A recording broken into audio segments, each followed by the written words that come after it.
Good evening and welcome here to Bragg Memorial Stadium at Ken Riley Field.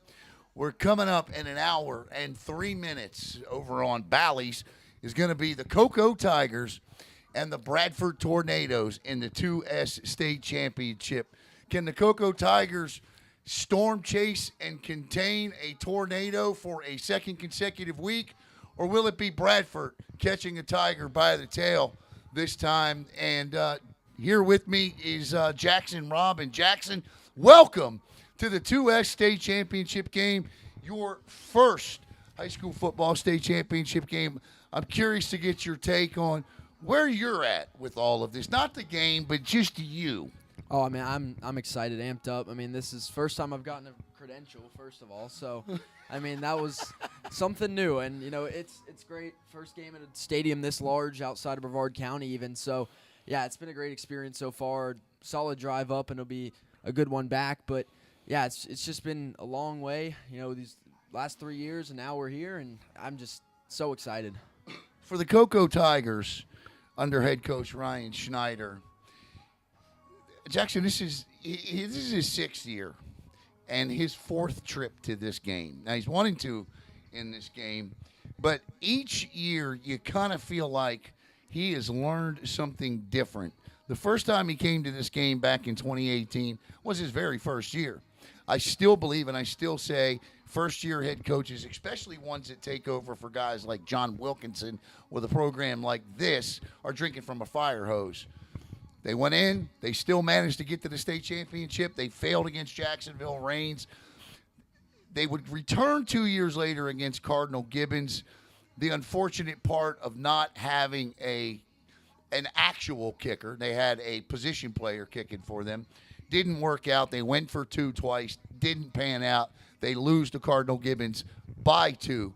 Last year, Miles Cito, the kicker for the Cocoa Tigers, has one of the best seasons in the history of Cocoa Tiger football, right up there with the Cody Bells of the world in terms of kicking. He nails all of his extra points in the state championship. He nails the one field goal he has. Cocoa, you know, that was just a slugfest with FSU High last year, but you could tell that the experience that Coach Schneider had gained off of his previous 2 trips paid dividends.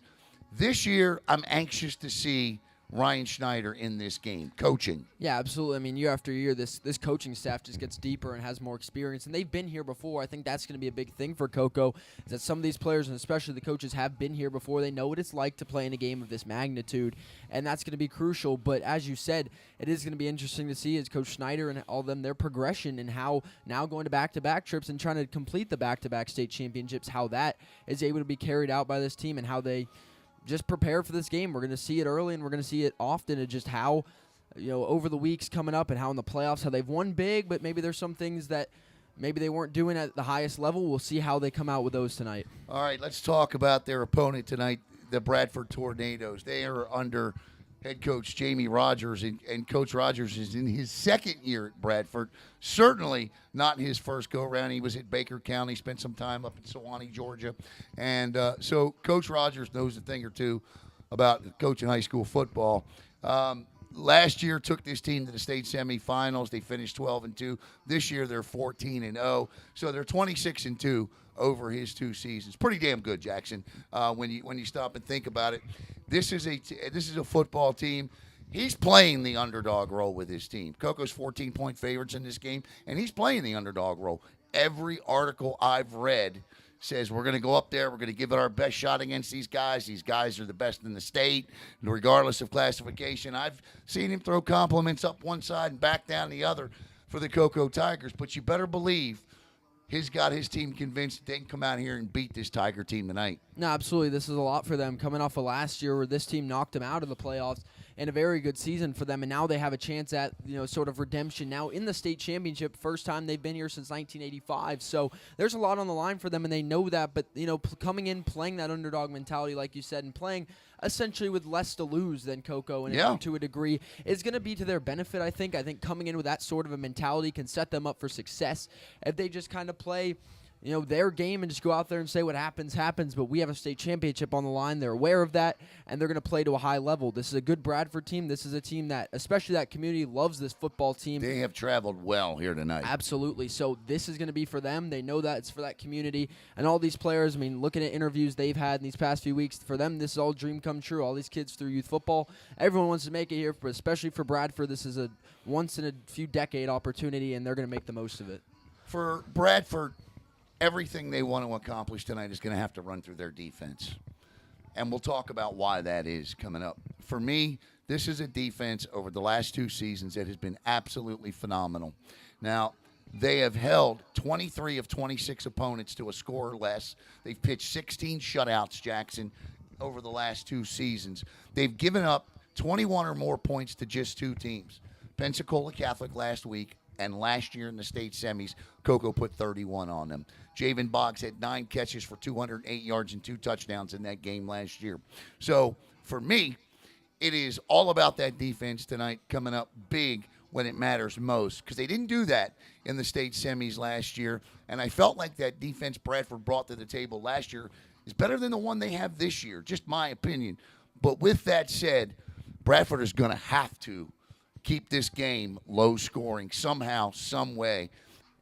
And in our final analysis tonight, we'll give our predictions, but I don't know how they're going to do that. Yeah, this is a team that they'll say it too. Their linebacker stacked. They got Case and Clark committed to Marshall. This is a team that's good at that level. Interception-wise, they have a lot of guys with about 1 or 2 interceptions. No key ball-hawking corner that I can see on the stat sheet. So the thing is, I think for them, and Cocoa has an incredible O-line who pretty much all returned from that game last year. Yeah. So getting pressure is going to be paramount, but also extremely difficult. I think their linebackers that they do have are going to have to play good over the middle of the field, because slants and things that they can get Boggs and Bragg open with are what could kill a defense, just that run after catch down the middle of the field. If they can limit that could be crucial. But the good thing is for Bradford is they got a chance to see this team last year. I do think that will benefit them in a way. It's the same offense. A lot of things are new player-wise, like different quarterback, obviously right. not Blake Boda anymore with Brady Hart. But seeing Boggs last year and how well he performed, they may have a better idea on him. Or maybe Cocoa, has a different game plan for tonight. But I think they get a benefit of playing them a year ago. Yeah, no, I agree with that. And we'll see how Jamie Rogers translates that experience tonight as well. Offensively, to me, the entire offense runs through one player, quarterback Dejon Six Shanks. Yeah, absolutely. And I think that's a big dual threat guy, and the thing is they do favor the run quite a bit too as well, which is something that kind of plays to Coco's defensive strengths, which Front I want to seven, see. yeah. I don't know how well Dejon can throw the football. I know he's their leading passer with 1,200 passing yards, but I think the passing game, I think they got to integrate it a little bit more than their typical game plan tonight. He's definitely their leader, along with Khalil Cummings, their 3-star receiver as well. So they do have talent offensively, but it definitely runs through Shanks, and that's something that I know Cocoa knows, and they're going to try and limit that. That big physical D-line is going to be getting pressure as well, so Shanks is going to have to be able to make plays on the fly. Over 2,000 all-purpose yards for Shanks Jackson, 1,200 passing, and 946. He's got 16 passing touchdowns and 14 rushing touchdowns, so he's got 30 touchdowns. This is a guy, the Tigers defense, and I know Matt Diesel's going to do this, has to spy. Cocoa plays a 4-2-5 set. They'll play man-to-man coverage. One of those 5 guys will spy Shanks tonight, and we'll see who that is. On the flip side, back to the Bradford defense going up against this Cocoa offense. To me, they're going to try and shut down Javen Boggs, something a 5-star, 2 4-stars, and a 3-star couldn't do this year. I don't know how Bradford's going to do it, but that's obviously going to be their game plan going in. If they take Boggs away, which they couldn't do last year, again, 9 catches, 207 yards, and 2 touchdowns. In fact, Boggs scored a touchdown immediately after Bradford had tied the football game up last year. Blake Boda hit him with a 76-yard strike down the left sidelines. Ball game lights out. Anthony Bridgewater finished it off. But if you take Boggs out of the equation, which, again, I'll repeat, nobody's been able to do, nobody. You're still C.J. Bragg. There's still Nicky Teeter, who is fully recovered and looks really good. And DJ Bryant, and you can even throw in Xavier Chappell. And Chason can come in and catch some passes as well.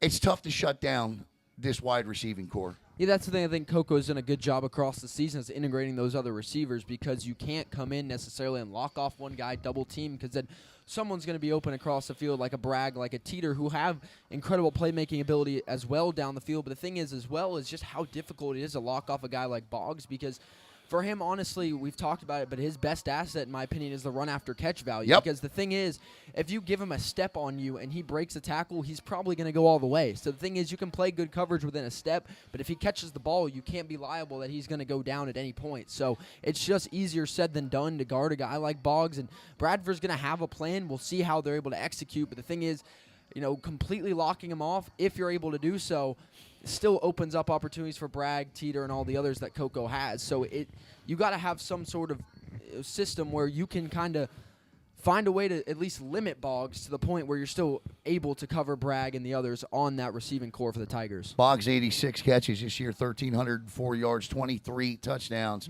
Last week against Booker, 141 yards and 2 more touchdowns. Bragg, 67 catches, 960 yards.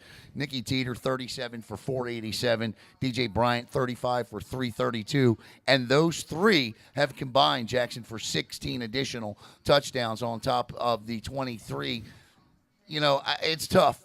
But to me, the key to this Coco offense in the playoffs has been the rushing attack of Latricia Lane and Malachi Coney. Last week, the Coco Tigers put up a season-high 600 yards against Booker. And they put up 318 passing yards and 300 rushing yards last week. That was their highest total since the Titusville game when they rushed for 208 against the Terriers. Having that dimension of that offense last week was the first time the Tigers, Jackson, ran the football more than they passed it since O.J. Ross wore a Coco Tiger uniform. Yeah, absolutely, and that's big considering on the opening drive they fumbled twice, and they still came out and ran the football, and this was something I don't think that Coco ever lacked. It was just something that they sort of unlocked. They realized the potential they had with these backs and that offensive line up front to just create a match, and the fact is they've used that to perfection throughout these playoffs specifically and towards the end of the regular season, to where Lane and Coney as well breaking off big runs after big runs, and both of them as well can play down at the goal line. So Coco catch the ball too. Yeah, as well. So Coco's running attack is huge for them now because they can play a more balanced offensive attack and that opens up more for Brady Hart. If something starts going wrong, there's a turnover, they can run the ball, get it back into rhythm and go. And that's huge because if you're able to slow down the passing attack and the rushing attack is as good as Coco has had it the last few weeks, you just can't have an answer for both. So it's going to be hard to really limit that considering how well both backs are as well, because you have kind of a two-headed unit back there where you can go to Lane. If Lane's getting stopped, you go to Coney.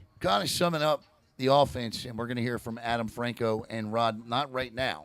We're going to hear from Adam Franco and Rod Washington coming up here in just a minute. But kind of summing up, you've mentioned it 3 times, the offensive line. And from left to right, I say this, and a lot of people say, well, you're a homer saying that. No, I think Jaquez Joyner, Damian Seymour, Jonathan Joyner, Xavier Solis, and Messiah Robinson are the best offensive line in the state, and I think they're a top 10 unit in the country. And I think that if you can go find me 5 high school offensive linemen that have 30 consecutive starts together, you're not going to find that. 30 consecutive starts. That is incredible. They average 6'4", 275 pounds, and they've played together for 30 consecutive starts. That's why Brady Hart can sit back there and smile at blitzing linebackers. That's why Malachi Coney and Latricia Lane can bust 300 yards through a pretty good defense like Booker. This football team this football team's offense runs through those 5 guys up front. Yeah, absolutely. It's huge. As you said, they've played together for so long because this is the same 5 that was here a year ago, not here in Tallahassee, but in the state championship. Well, they were here in Tallahassee, just over on the other side. That's true. That's true. But, yeah, this unit's been together, and especially I think they've been key in getting Brady Hart, quickly acclimated to being the starting quarterback for Coco, and they did it quickly by just giving him that sort of, closure that, we got you. We're going to block all these big guys, and you're not going to have that much pressure. So that's been crucial for them, and as you said, opening up the rushing attack, because any holes that they open, which pretty much every play they open at least a hole, the running backs will hit it, and that's been huge. And having an offensive line as good as them opens up the offense to do essentially whatever they want. Now, if you're going to be watching this game tonight, turn down the volume, please. It's nothing against Bally's. I just feel we're better. And turn us up. But if you're watching on Bally's, on Spectrum Sports, I don't know what channel it is, but on DirecTV, it's 654. 653-1. 653-1 on Spectrum. DirecTV, 653-1, I'm sorry, on Caleb's going to look up the Spectrum channel. And while he's doing that, and while we figure it out, I had an opportunity last night to spend a good 20 minutes speaking with offensive coordinator Adam Franco and running backs coach Rod Washington. What a great coach. Coach Rod's been with this program since 2009. And I asked him about being with this program that long under two different regimes and basically how he's adapted and changed. But it's a great conversation. When we come back, we'll give you our keys to the game, what we think's going to happen, our final analysis, and we'll talk about what could be happening next year at this time in the FHSAA state championship. So here is Adam Franco and Coach Rod Washington. All right, we're back here on the pregame show, and as promised, I am here with a couple of offensive guys. And why not? Because last week, the Cocoa Tigers had a season-high 600 yards of offense. No better time like the present to put up the most yards you have this season. And oh, by the way, their second and third best offensive performances this year came against St. Thomas and Venice. So please help me welcome running backs coach Rod Washington and offensive coordinator Adam Franco. Guys, sorry, Adam. My God, I'm sorry. Rod, let me start with you since I screwed up Adam's name. The rushing attack has really balanced out this offense in the playoffs. And last week, 300 yards of rushing between Lane and Coney. What have you done? What has this offense done to make these changes? I know you guys have worked extremely hard with these two young men, but man, it really shows. Talk a little bit about their progression and what you've done. Well, it's a lot of just about just getting to work with Coach Parham, the offensive line coach, and the offensive line, and just understanding their assignment, how to read blocks and all that. But most of all, them guys been putting in work, and now it's paying off and showing. With a young running back, coach, what is the thing that's the hardest to teach them? Is it how to read a block? Because intuitively, young running backs always want to hit the outside and go. How do you break that habit, and what is the hardest thing to teach them? Patient, just being patient. A lot of them always want, to run outside. Just being patient, get between the tackle, trusting your speed. That's the most thing I've been trying to empower them guys and teach them guys. Just being patient. Patient is the key. Don't rush nothing and just let it come to you. And everything can take care of itself. Adam, I know you absolutely love running the football, but what has this rushing attack meant to the overall force of this offense? This was already a powerful offense, but to be able to come into this game with this type of balance, and Brady Hart threw for 318 yards last week. And look, I'm going to be honest. I was concerned coming into last week. And I say that only because progressively each week, the passing yards had gone down a little bit. And I thought, well, is he healthy? I know he was sick a couple of weeks ago, but he looked fantastic at times last week. He made some sophomore mistakes, but he bounced back as Brady Hart does. But what has this rushing attack meant to the overall force of this offense? Yeah, I think, first, Brady he had the flu for like 2 weeks, just right through it. And I think that definitely affected him. We had to take him for that one game. We ended up taking him on like Monday or Tuesday, and he had to go to the doctor and get IVs and stuff like that. So I feel like we're finally fully healthy on both sides of the ball. The running attack, it's always been there. It was really more like what Coach Rod said, getting the running backs to understand not just where the hole was going to be or their initial read. That's the first step to being a good running back. But then Rod and Parham have done a great job of them understanding what the O-line's doing. So if I have a play where the O-line is blocking out and you bounce it, all you're doing is setting up that lineman for a holding penalty.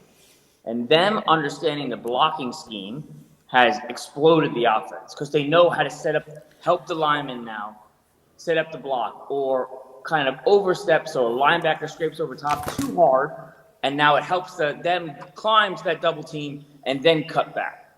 The fact that we've been able to get to that level with these two running backs, the sophomore and junior, just speaks volumes to what Coach Rod and Parham have done. And now when you're a deep, you gotta try to honor those two running backs, and then you have a big offensive line in front of you. That's the hardest part as a defensive lineman. If you don't know run or pass, so you don't know if this guy's going to shoot straight out at you or if he's going to kick step. And the more balanced we are, the slower the pass rush is, the more open our receivers get. I love the answer. I want to ask you both about that offensive line up front. Now, we know that they have the beef, the size. That's obvious. You can just look at them and see that. But to me, the intelligence of this group is what truly makes them. Can you talk about their progression from last year to this year? Because these guys started, I think, -1 in the state championship game last year. You returned them all, and here they are again. What have they meant to this offense? Well, I'll say one thing and turn it over to Coach Rock, because him and Parham grind with them every single day down in their little dungeon corner of the end zone. But this is the 30th consecutive start of these guys. Yeah. There's something to be said. That's like NFL. Philadelphia Eagles had that O-line that was something like 28 consecutive starts when the New York Giants were winning back, forever ago. It was something similar. This O-line, I think Seymour and Pratt traded a few games last year when they were hurt. It actually timed up perfectly. Like right when Pratt got hurt, Seymour came back. And then this year, Cameo's helped us. CJ's helped us step in a couple times. But for the most part, this core has now played 30. Tomorrow will be their 30th game together. That's like unheard of in high school football and near impossible to emulate. Their implicit communication, right? Not even having to call out everything, just kind of a nudge, and then just feeling the block. I mean, they've been working the same double team. They've been in the exact same spots for 30 games. You play next to a guy, you get it. Like, he's not going to give me a full chip here. I'm gonna get an arm swing, and he's gonna go murder that guy instead. They just know what to do.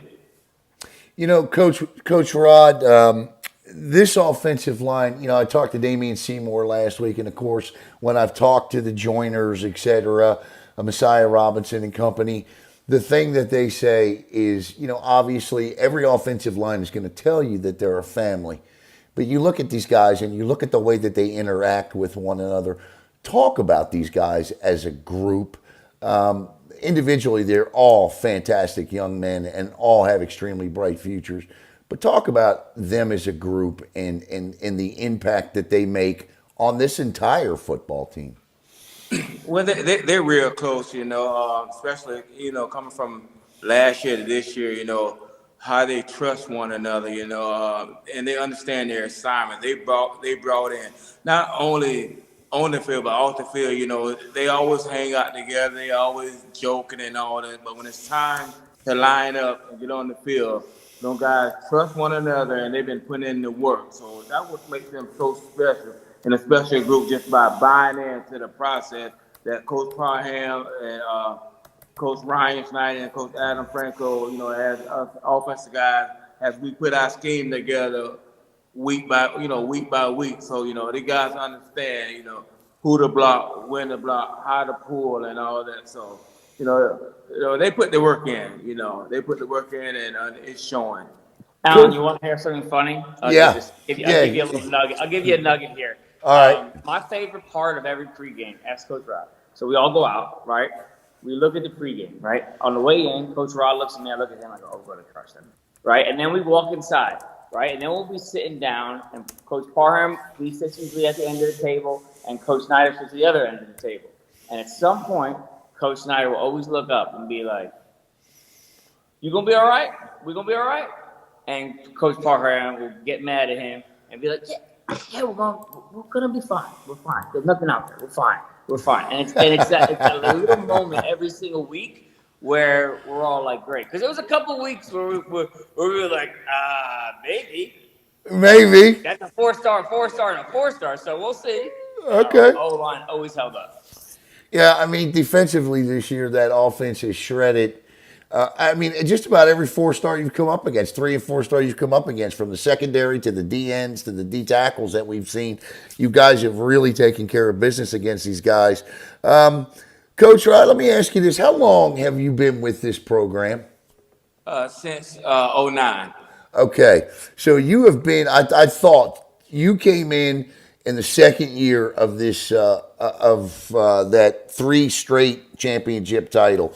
So let me ask you this: I am not going to ask you to compare and contrast teams. I was about to run off. No, I'm not going. I'll put Coach Rod there when we ain't on the microphone. But when we are on the microphone, what I'm going to ask you is, you know, just if you look at this program and what it's meant to this community. I mean, here we are in December, and we're still playing high school football, and it's that way every year with this program. What has it meant to you to be a part of the Cocoa Tigers for as long as you have? And you're going to have an opportunity tomorrow for you personally to take home ring number 5. Well, it meant a lot. It meant a lot just to give back to my community. Born and raised in Cocoa. Just to see where the program has come from, you know. Right. I've been there, even knowing it when my cousin was there back even in the '80s when we were probably winning 1 game. But it means a lot just to see this program just grow, just blow up, you know. And not only that, it means a lot because we represent Brevard County. Yep. And it means a lot just to be a part of it, and I'm glad that I was a part of it, and I'm still am a part of it as in the Wilt era, and now it's the Ryan Schneider era. But most of all, it's the brand, the Cocoa High Tigers football. Now, I want you to be honest, Coach Rod. I want you to be honest because I will, if you will. The first year, these two, meaning Franco and Schneider, come in and they start throwing the damn ball all over the place, right? I'm like, what in the hell is going on here, right? I'm like, the year before, this team rushes for 4,000 yards and they're in the state championship game. What are we doing? But then lo and behold, guess what? This is 4 state championships in 6 years. Well, kind of take me through guys like yourself that had been there all that time and to see this get done in a completely different way than what you were used to before. Yes, I believe we were like in the Wick era. You know, we stood on the run game. You know, nobody could stop us doing the run game. And then when the Snyder and Franco come in, bringing the passing offense in, I was big on the run game. The run, if you can't stop the run, you're in trouble. But when they brought the passing game in, that what made this, made Cocoa High football even more dangerous. You know, just by them bringing the passing game, passing element to this program. Yeah, I mean, after the first year, I said, I'll just shut up and let them go. I mean, nothing to criticize here. You're back in the state championship game. Adam, let me ask you this. 4 state championships in 6 years with Adam. What would it mean to go back to back? I mean, that's the ultimate goal. Back to back shows you have the ability to have consistency in your program, meaning you can turn over key guys, and your pipeline of players is solid, and the next man is truly up. And we were blessed last year with a really really big junior class, and then we really had to expect a lot of sophomores to step up and fill into big roles, and they have. And I think when you can keep the train moving, and then who knows what next year brings. You gotta, I was saying this to Coach Rowland. I congratulated him after his win. I sent him a text message. I just told him, enjoy it because, Ryan and I and Coach, we all made it our first year to the state championship game. And we almost took it for granted, like we were going to be here. And then it took us a while. It took us 2 years to get back, 3 years, right? We went back, the third year and played Cardinal Gibbons. So you can't take these for granted. With the Open coming up, which I think you're going to pass, you never know what Florida football and classifications and all that will do. Just proud we're here. These boys deserve it. Man, are they locked in right now. And I think it's going to be a great game tomorrow. I want to wrap up this conversation with this. You mentioned the Open, so there's the segue. Obviously, on Tuesday, the FHSAA is going to vote on this new proposal to get rid of the metro and suburb, to place the teams back in districts, to have this district tournament at the end of the year, and then the top 8 teams in the state will all meet on a run for a state championship. Adam, I know you feel very strongly about this. The floor is yours. What's right or wrong with this proposal? So here's my biggest fear about this proposal, right? We were just at FSU, and I think FSU will have a lot of players opt out, just like Georgia's already announced, like 14 players opt out of that bowl game because it's meaningless to them, right? I don't think you'll have high school players opt out, but my fear is when you go to, thank God they didn't have 32 teams, at least they went to 8. But when you go to 8, my fear is what happens when 3 teams from one classification get in, and they all get knocked out in the first round, and maybe that 4th team in that classification wins the state championship. Are we creating an atmosphere where that's a watered-down state championship, right? That doesn't have the same. Do we just turn a state championship into a regional championship? And I don't think that's necessarily what's going to happen, right? But that's what we have to protect, because winning a state championship has always been, for years and years and years, the metric of Florida football, right? So we can't let something new like the Open change the metric. Because I'm telling you right now, the second they announce the Open, what Coco's goal is going to be next year. We're going to go win the Open. We want to be the first public school to win the Open. We want to be the first team to win the Open. That will be all we care about. And I worry that, if that's the case, if that's the path we're taking and we don't get into the Open, or we go to the Open, maybe we get bounced in the first round, how does it change the dynamic of football? On the flip side of it, if Coco's in the Open this year, right, it's probably a Titusville or South Sumner versus Booker game, and one of those teams is getting the opportunity, just like Bradford is, to clear out their entire county, and come up here to the game. I mean, I think we've heard now that they've printed tickets twice now for our game, because the first 1,000 tickets that were printed sold immediately.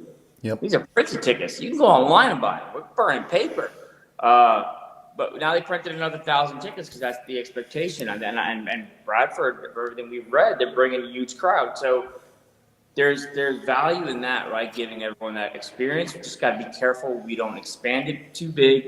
I really think 4 teams, maybe 6 is the better number than 8. You go back and look at the FHSAA rankings, you start looking at the 7th and 8th team, and you're like, I'm not sure they really belong. I think there's got to be maybe a human element into it, where the top 4 are taken by the rankings, and maybe the bottom 2 are something else, maybe a different algorithm that sets it up, or they look at strength of schedule harder. I think you've got to change up the algorithm for the last 2 teams.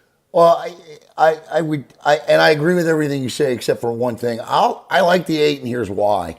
Because I feel like a team like Coco, I know what Schneider's going to go out and do. Because this new proposal, you no longer have to play. You don't have to schedule teams in your district anymore. You don't. And I love that part of it, because we don't have to watch some of these games that we've been, that you guys have been forced to play, and so have your opponents. So I like that. But what I have seen happen is I've seen public schools like Coco get jobbed in these max prep rankings. So I feel like having those 8 teams in there, you know what? If you guys go play a schedule like that, and you're 7-3, and you get those or 7-4, because now you can play 11 games during the regular season, right? I mean, if you're in the district tournament and you win it, week 11 is the district championship now. So if you're 8-3 or 9-2, go ahead. Allen. I hope they murder that part of the play. Kill it, murder it. Yeah, I mean, I don't like the 11th week. I don't. I actually heard a lot of people talk about it. Things that I didn't even consider. Braden Rivers' coach was on the same show as me, and he was talking about it. And he brought up two really good points about that district piece. Number one, he said, they're trying in their area to save money. They got a lot of schools: Creekside, Beachside, Nice, Bartram, Carroll. They're all right there. And he said, we're trying to play each of us. It's play in the county. He's like, listen, so now if I play them now in our regular season, like we always do, and a lot of them are tied to rivalry games, then I got to pay them in a district tournament, and then I might play them again in the regional or the FHSAA playoffs. I play a team 3 times. The other thing that popped, that I thought about was like barbecue bowl, right? Barbecue bowl is week 11. It's always been week 11. That's when it really should be, right? Nobody wants to play that barbecue bowl week 1. Nope. Except for Tyrone. Tyrone said he wants to play week 1, and we ain't playing you week 1. We want to play week 11. So it's your team, week 11, your best regular season, everything you got in, right? And then you go to the playoffs the next week. Because we don't want that barbecue bowl to be week 1 or 2. Because then all that's going to happen is whoever wins that game, all that's going to happen the rest of the time is, well, you played them now. No, you're right. So you're right. I think you gotta districts the way they are and let the rivalries be the rivalries. You're already making a drastic change. Like, treat this more like the U.S. economy and like be a slow steering ship.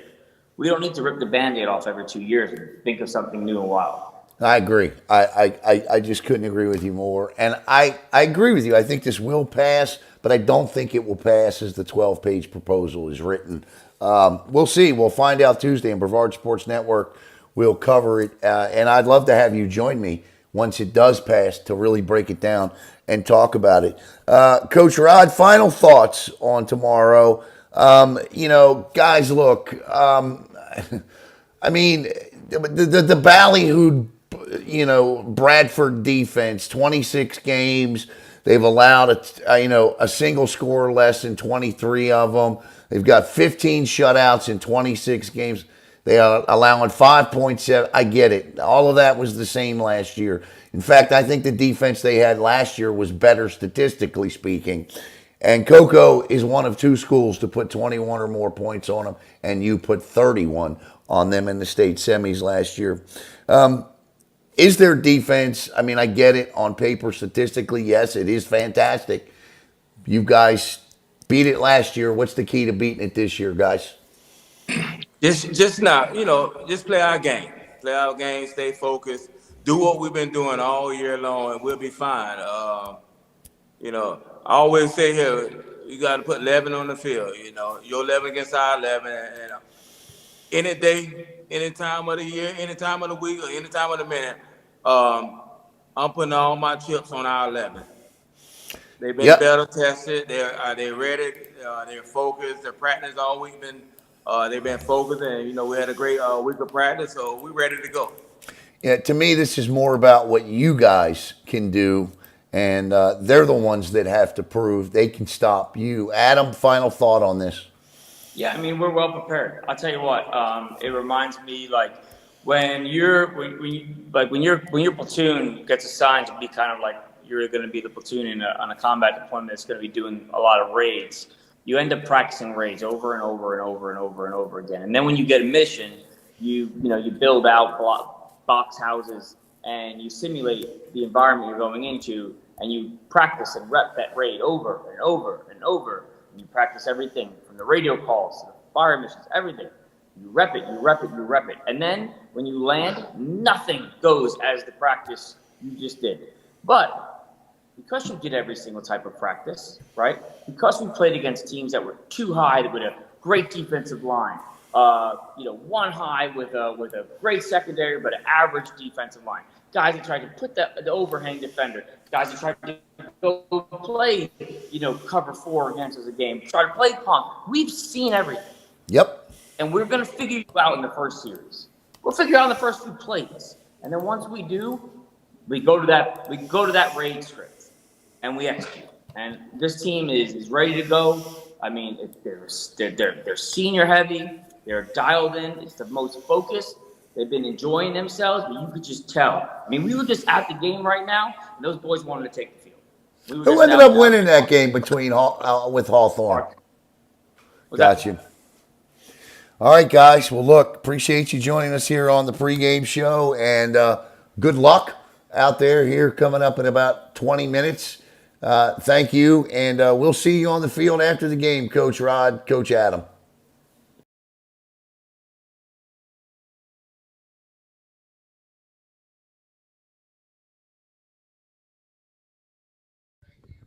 All right, want to thank Adam Franco and Coach Rod Washington and Jackson real quick because Coach Franco and I discussed at length what could be next year here at Bragg Memorial Stadium if this were next year and this year's rankings.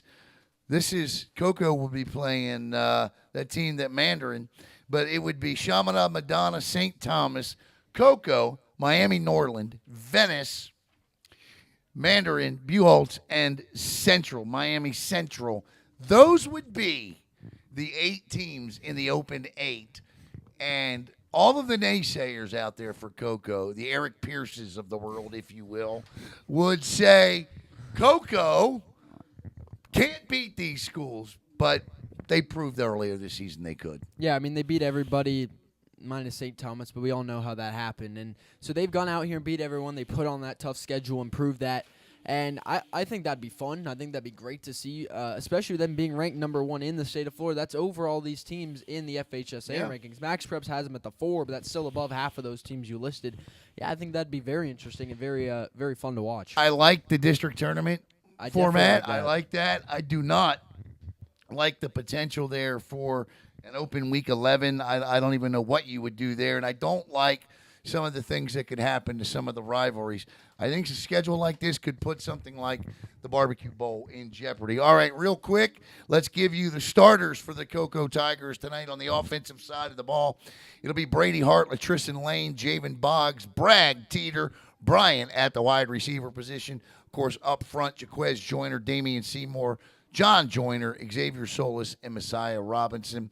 The Coco Tiger defense, they run that 4-2-5 man coverage. Davion Hawkins Ingram, Javion Hilson, Lauren Ward, Pee Wee Robinson, Samadre Hawkins, Davion Parham, Duran Guilford, Josh Brown, Nate Chason, Jay Sean Smith, and C.J. Hester. 57 sacks this year, 160 tackles for loss. Jackson, you know, when you look at the keys for a Coco win tonight, what are 2 keys for a Coco Tiger victory? Number 1, and really the only one, in my opinion, the highest, is just play Coco football. Be Coco. You're ranked number 1 in the state for a reason. That means the FHSAA said that you are the best team in the state of Florida. If you play like that, then you can beat everybody. So I think Coco can. So if they play their game, that's it. My other key for them, specifically if Bradford throws the football, don't get caught looking in the backfield. That's been their biggest, I think, overall weakness, along with block better on PATs. Yeah, listen, the special teams has got to be on top tonight. Coco has won and lost state championships based on their point after attempts. We've seen it, and we've seen it in the last 2 seasons. My key to a Coco win tonight is nerves. Nerves. Brady Hart, the thing that's amazing about Brady is that he always plays better as the game progresses. But as we saw last week, both he and Latrissen Lane can have sophomoric moments early until they calm down and settle in. You don't want to fall behind in a game like this, no matter how much better we think Coco is than their opponent. You never want to chase, especially to a football team that likes to run the football. If you're Bradford tonight, your key to victory is you don't need to look any further than what the FSU High Seminoles did last year. Bradford averages 208 yards a game on the ground. Last year, FSU High ran for 300 yards against Coco, and the ability to run the football opened up play action. You saw the wheel route at the end of the game to tie it. It opened some things up underneath. Another team that wasn't used to throwing the football but got the ground game going. If Bradford cannot get their ground attack going tonight, they're going to need every bit of those 208 yards. plus maybe another 100 to have a shot to win this one tonight. Jackson, to me, this just falls right in the lap of the Cocoa Tigers. The Tigers are the best high school football team I've personally ever covered. I didn't see the 08 or 09 Tigers. That 2010 Cocoa Tiger team was a really, really good one. I saw them from a fan perspective, not yet involved in covering Brevard County sports, but they were magnificent. But that Cocoa Tiger defense, that front seven is something that just, I wouldn't be surprised if they could go around and beat a couple of Division II teams. And tonight, Bradford's going to need to throw everything in the kitchen sink at the Cocoa Tigers. I just don't see a scenario where Bradford wins this football game. I don't even, I predicted 37-17 today. Bradford's defense is far better than its offense. I'll change my prediction a little bit. Give me the Tigers 37-10. Yeah, I think this is going to be a game for Bradford, number one, and their biggest key is to play as the underdog, play to the crowd, play to momentum, play as a team that's coming out here. They know Coco's ranked higher. They're number one in the state, but they got to come in here and play to that, and I think that's going to be key for Bradford as well as offensively. I think they have to diversify the playbook a little more. They cannot run, I think, as many times or as much of a share of their offense as they typically do. This Cocoa defensive line is just too good for that, in my opinion. I think they got to come out passing a little bit more, even if they're not comfortable with it. You just have to do it, in my opinion. I think this one could stay close early. State championship, Cocoa has been here, but Bradford's wanted to be here for so long. They're going to make the most of it. I think that this one stays close for a while. Cocoa runs away late. Final score 35-17. Last time Bradford made the state championship was 1985. They've won it twice, 65 and 66. In fact, the last time they won a state championship, there was only two other teams that won it with them, Jefferson County and the Melbourne Bulldogs. That's how long ago it was. 57 years since they won a state championship. Listen, before we go tonight here on the pregame show, I wanted to say thank you to the entire Brevard County community. We put a post up the other day, and the Cocoa Tiger Booster Club has done a terrific job. You have done a terrific job. And on your screen right now, Caleb should have up a list of all of the companies that I believe the total donated was close to $8,000 by the Brevard County community. So Brevard Sports Network, the Cocoa Tiger Booster Club, the Cocoa Tiger football team would like to thank the following: David A. Baker, PA, DavidBakerLaw.com, Sonny's Barbecue in Merritt Island, Gamers R Us, Haynes Environmental, Jennifer Harris, Realtor, AJ's Counseling Consultation, CAD Design and Estimating Group, Matthew Development, as well as my man, Mr. Jim Williams, who has spent a great deal of money on paying for these broadcasts as well as Gamers R Us throughout this playoff series. Jackson, one more final thought before we kick off. We're gonna log off and then we'll be right back with the audio cast. But your final thought. I'm just so excited to be here in a game like this. It's incredible, honestly, and I'll just say thanks from me to Brevard County and to both of you guys for giving me this opportunity to do something like this. Honestly, a dream come true to be out here, and I'm so excited, and I think this is going to be a great game no matter how it plays out. It's the state championship. Coco's going for back-to-back. Bradford's looking for their first in decades. It's a good time. No doubt, and you've earned it, my man. You've absolutely earned it. I want to thank Caleb. I believe this is his third state championship game. For me, I was here in 2016. I was here in 2017, 2018, 2021, 2022, and 2023. It's been a lot of fun to be a part of what this football team has accomplished this season, and we look for big things tonight. Immediately following tonight's game on Bally's, which is on Channel 31 on Spectrum and Channel 653-1 on DirecTV, we'll have a post-game show live on the field with our post-game interviews. For Caleb Brown, for Jackson Robb, and for all of the great sponsors that have helped put the Cocoa Tigers right here at Bragg Memorial Stadium, I'm Alan Slaughterzinski for the Brevard Sports Network. # Tiger Pride, go Cocoa. One for the new finger coming up tonight.